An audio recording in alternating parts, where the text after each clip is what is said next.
E aí pessoal, tudo certo? Eu sou o Tom César e trago para vocês mais uma edição do Box Nerd. Hoje para abordarmos um tema que sinceramente está me intrigando muito. E eu tenho ficado meio surpreso com algumas declarações na internet, declarações de fãs, que se dizem fãs, de alguns personagens, algumas equipes, algumas obras, né? Algumas obras. Esse pessoal, esse fã, se sente incomodado muitas vezes com detalhes, às vezes mudanças, e muitas vezes nem tão significativas, nos personagens. Isso pode ser em decorrência do cinema, pode ser em decorrência do próprio quadrinho, que faz isso, que encaminha para este lado, né? Mas eu fico pensando, isso não é de hoje que acontece, mas hoje está acontecendo um fenômeno diferente, que a gente tem que sim pensar bem. Pois bem, antes de mais nada, você vai aí embaixo, aqui, ali, tá? Clica no botão do sininho, ativa a notificação, mas antes se inscreve no canal. É muito importante pra gente que você se inscreva e esteja junto com a gente nessa caminhada que a gente está fazendo aí, para cada vez mais termos conteúdos diversificados, tá? Então, dá esse apoio, deixe seu like, ativa o sininho, se inscreve no canal, compartilha com os amigos, que é bem importante também, nas redes sociais, no seu grupo de WhatsApp, e vamos em frente. Conteúdo é o que interessa. No final do vídeo, vai lá e deixe seu comentário. Bom, pessoal, o assunto não é fácil de abordar. Eu pensei diversas vezes se iria ou não falar sobre isso no canal. Mas é importante, é bem importante. Por quê? Vou retomar um pouco no tempo, retroceder, e lembrar que lá em 1989, com o surgimento do filme do Batman, lançamento do Batman, muita gente foi contra o Batman do Michael Keaton.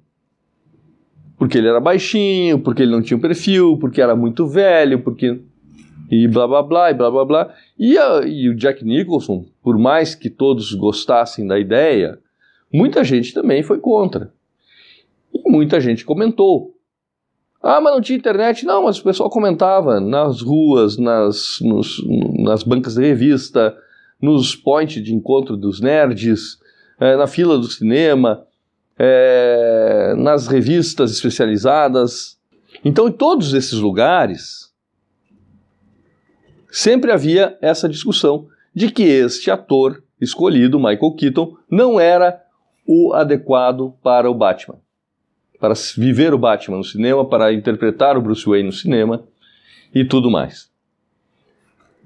Até aí tudo certo. Passaram-se alguns anos, não muitos anos, naquela mesma época, naquele mesmo meio, foi lançada a Liga da Justiça do J.M. DeMatteis. A popular, que eu detesto esse termo, vou deixar aqui bem claro, Liguinha. Não, é a Liga do J.M. DeMatteis e do Kate Giffen. Esta Liga da Justiça, quando lançada, muita gente curtiu a ideia, muita gente comprou a brincadeira que foi feita, aquela sátira, aquele lado cômico da Liga, e no entanto, muita gente foi contra. A Liga da Justiça vinha de um período da Liga que a gente conhece, do período o que a gente conhece, né? Da Liga da Justiça, a fase Detroit, né? A era Detroit. E onde era uma tragédia só, algo bem sério. Passa por um período de lendas e reestreia como a Liga da Justiça ao cargo de Matteis e Giffen. E aquilo virou sucesso. Foi engraçado, foi um período legal, foi um período que todos gostaram, muita gente, como eu disse, criticou, e as críticas pararam por ali. Não existia a internet para ver um avalanche de fãs querendo boicotar o trabalho, porque isso aí não é Liga, porque o Batman não faz piada, porque... Não, todo mundo comprou a ideia, todo mundo curtiu. Aí passa o tempo e vem outros personagens, e vem o Homem-Aranha, que tem os poderes, né, de soltar a teia, que não é o lançador de teia, de se aderir à parede de forma que mostram ali o efeito de como ele está se aderindo à parede, coisa que não tinham feito ainda. Antes disso aí, antes ainda desse período, a gente pode lembrar de que havia um burburinho por causa dos uniformes dos X-Men. Ah, porque o uniforme dos X-Men, aquele lá é muito colorido, do Dave Cockrum, muito colorido, colorido demais, ficou melhor quando o Byrne chegou, o Aurora trocou de cabelo, o que é isso? Enlouqueceram, fizeram o que com o cabelo da Aurora? Sempre houve essas discussões. Sempre houveram discussões assim. Super-homem com barba, super-homem sem barba, super-homem com cueca, super-homem sem cueca, super-homem de bota, super-homem sem bota, super-homem com escudo, Batman com arma. Sempre houveram. Aí chegou num período em que o Batman, Cavaleiro das Trevas, foi político. E sempre, na verdade, houveram nuances políticas em todas as histórias de quadrinhos. Todas. Sempre houveram nuances. Sempre houveram debates. Sempre foi criado algo. Na história do Demolidor, do Frank Miller, tem isso. Criminalidade, a corrupção. E em tantas outras. Nos X-Men não é diferente. Ah, nos X-Men não. Nos X-Men sim. Muitas discussões. E hoje em dia, o que se cria é um problema, que eu vejo como problema, que é essa discussão quanto a uma criação, a uma mudança do personagem. Aí chegamos nos X-Men de hoje. Hoje, não tão hoje, mas os X-Men atuais, tá? Onde aparecem alguns personagens com algumas mudanças de caráter, outras mudanças físicas, outras mudanças de roupa, outras mudanças de comportamental. Uma comunidade, como está sendo feita agora do Hickman, diferente, agregando a todos numa só nação, e nessa nação bastante política, é colocado aí em prática, tem embaixadores, tem o líder da nação e tudo mais, e o pessoal reclama, porque estão colocando política nos quadrinhos, porque tem um homossexual fazendo parte dos X-Men, porque tem uma lésbica nos X-Men. Gente, não pode, é muito diferente. Qual era a proposta dos X-Men lá no início? Ninguém se dá conta disso. Então, algo está errado, algo está muito errado. E vamos mais. Qual é a representatividade do Superman? Ele representa a esperança. Ele sempre foi a representatividade da esperança. E o que ele é? Ele é um cara que vem de fora para criar raízes, trabalhar para prosperar, pela prosperidade daquela nova terra. Um imigrante. Dá para dizer isso? Dá. É uma leitura? Eu não gosto de leituras, tá? De fazer essa... Mas sim, dá para fazer isso aí. Mas o Super-Homem representa basicamente a esperança. Isso há muito tempo o pessoal que lê quadrinhos, as pessoas que leem, sabem disso.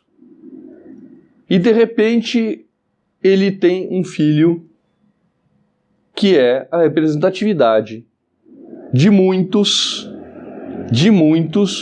uma grande porção, uma grande fatia da sociedade mundial. E o pessoal massacra. Porque isso não é o Super-Homem. Super-Homem não deveria fazer isso. Super-Homem não...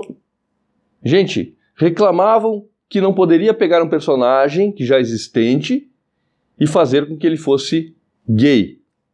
Ou pegar um personagem já existente e fazer com que ele abandonasse toda a ética dele e se tornasse um anti-herói.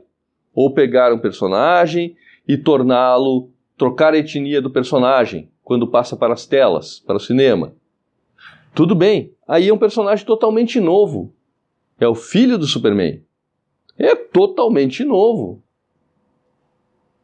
Amanhã ou depois, e não está distante isso, Maurício de Souza, as produções do Maurício de Souza vão ter um personagem LGBT. Eu não vou falar toda a sigla aqui porque é extensa e eu posso até perder alguma letra. Mas o personagem LGBT vai estar presente nas HQs do Maurício de Souza. Totalmente normal. Totalmente normal. É a nossa sociedade. E Maurício de Souza, as histórias sempre foram inclusivas. Sempre foram.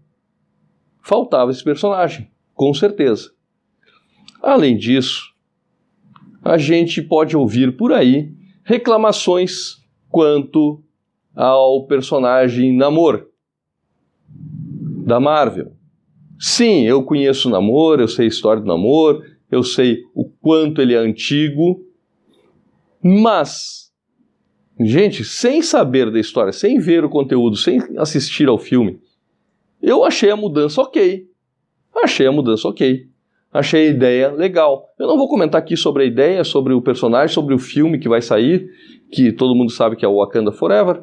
Eu não vou falar sobre isso porque não é o conteúdo agora. O conteúdo são as mudanças. E todo mundo reclamou desse personagem. Né? Poucos desses que se dizem fãs aprovaram a ideia. A ideia é uma ideia. Vai dar certo? Não sei, mas já como ideia eu aprovei, tá? Já como ideia eu aprovei. Mesma coisa vale para o Shang-Chi. Shang-Chi, nos cinemas, ganhou uma roupagem diferente, totalmente diferente. Não é o mesmo personagem. Não é o Shang-Chi que existia nos quadrinhos, que a gente está acostumado, Doug Moesh. Não é. Este Shang-Chi é outro. Mas por isso ele é ruim? Não, ele não é ruim. A história é ruim? Não, não é ruim. É uma história agradável, ok, nada demais também, mas que insere os personagens no contexto atual. O mesmo aconteceu com o Nick Fury. Pessoal, porra, mas o Nick Fury é negro, porque não pode? Como é que pode? Como é que... Gente, é a inserção de personagens no contexto atual para criar a atmosfera atual. Tem que ter isso aí. É uma mudança válida. O filme pode ser ruim, ok. Mas primeiro assista. Não estou aqui defendendo filme ruim, não. Filme ruim é filme ruim mesmo. Batman versus Super-Homem, A Origem da Justiça, é ruim mesmo. Não importa se botassem o Christopher Reeve com o Super-Homem, ressuscitassem, sei lá, o que fizessem para colocar ele no filme. Não importa se botassem o melhor Batman, que para muitos é o do Christian Bale. Não importa. O filme continuaria ruim, porque o roteiro é ruim. Não importa se o Namor é o Namor tradicional, que a gente conhece dos quadrinhos, se o Namor era aquele Namor da fase do Byrne, um Namor refinado, ou é o Namor atual, com características astecas. Não importa. Se o roteiro for ruim, o filme é ruim e ponto final. E ponto final. Salvam-se algumas ideias, mas o resto descartável. E muitos filmes, mesmo sendo ok, são descartáveis. Aí falando de filmes. Mas nos quadrinhos é a mesma coisa. Se houverem mudanças nos quadrinhos, as mudanças que acontecem, a ideia do argumentista, do roteirista, do desenhista, quando concebem a obra, não é fracassar. Isso aí, com certeza. Não é colocar em primeiro lugar a ideia contrária ao que os fãs querem. Porque senão ele iria contra a maré e ia naufragar. Não é isso. Tu pode querer colocar a tua ideia lá. Eu quero colocar um ideal para o personagem Capitão América, que ele vai lutar não só por americanos, que muita gente fala isso, né? Capitão América, porque luta só pelos americanos. Cara, ele está inserido naquele meio, ele é daquele meio. Muito tempo atrás, lá na década de 70, houve também o Denny O'Neil, juntamente com Neil Adams, fizeram aquela saga, aquela obra que eu gosto muito, que é do Arqueiro Verde, do Lanterna Verde, e mostram nuances da sociedade, detalhes que não eram mostrados costumeiramente nos quadrinhos, e eles conseguem lá inserir de forma inteligentíssima. Hoje em dia, muita gente olha de nariz torcido. Olha, de nariz torcido é bom, né? Mas olha meio de lado para essas obras que trazem um conteúdo político. Porque tudo que está ali pode ser contra a ideologia que ela segue. Então, isso é muito complicado. É muito complicado mesmo, de verdade. E eu só queria deixar isso aí realçado, né? Para você que é fã de quadrinhos, você que lê, né? Prestar mais atenção no que está acontecendo. Perceber que não é somente, como dizem, é mimimi, outra palavra que usam bastante. Isso aí está sendo coisas da esquerda, quadrinho da esquerda, ou lacração, que é uma palavra que usam muito, né? Lacração. Gente, é simplesmente quadrinhos. X-Men, quando foi lançado lá atrás, a ideia era sim um debate da sociedade contra a desigualdade, contra a minoria. Um debate. E ele foi abraçado pelo pessoal. A ideia foi totalmente abraçada. Claro, tudo bem. Mas ficou nas entrelinhas. Mas em algum momento, determinado momento, é preciso deixar claras as coisas. Star Wars é totalmente política. Duna, que o pessoal curtiu um monte agora que saiu o filme, e está conhecendo o livro, e estão indo atrás. Porque eu sou fã de Duna, eu sei tudo de Duna porque eu comprei o livro, eu assisti o filme, li o livro, e isso aí me faz um fã de Duna, e eu não gosto disso que estão fazendo, política em Duna. Star Wars, porque eu tenho tudo, eu tenho os bonecos, eu tenho os jogos, eu tenho os livros, eu tenho camiseta do Star Wars. Tem política demais em Star Wars, não pode. Gente, fã que é fã, conhece e sabe da história e o que significa realmente Star Wars, o que significa realmente os X-Men, o que significa realmente o Sandman. E é exatamente por isso que eu cheguei até aqui. Sandman. O pessoal reclamando adoidado da mudança de etnia, da colocação de personagens, troca do sexo do personagem, porque deveria ser homem e a mulher. Claro, tem coisas que você gostaria de ver na série. Você gostaria que estivessem lá. Muita gente gostaria que os Constantine, ou John Constantine, estivesse lá. Não é possível por algum problema, que certamente não é o Neil Gaiman querendo impor que seja mulher. Não, isso também tenho certeza que ele gostaria de utilizar também o Constantine. Mas também não vai fazer essa diferença toda. Gostaria, mas tem que ver o resultado da obra, tem que ver o que realmente ela representa e, além disso, ir lá na origem. Saber o que representa o personagem. Criticar sem saber o que é. Porque o Neil Gaiman está esculhambando com a obra dele mesmo, porque está botando diversidade demais. A obra sempre foi isso, gente.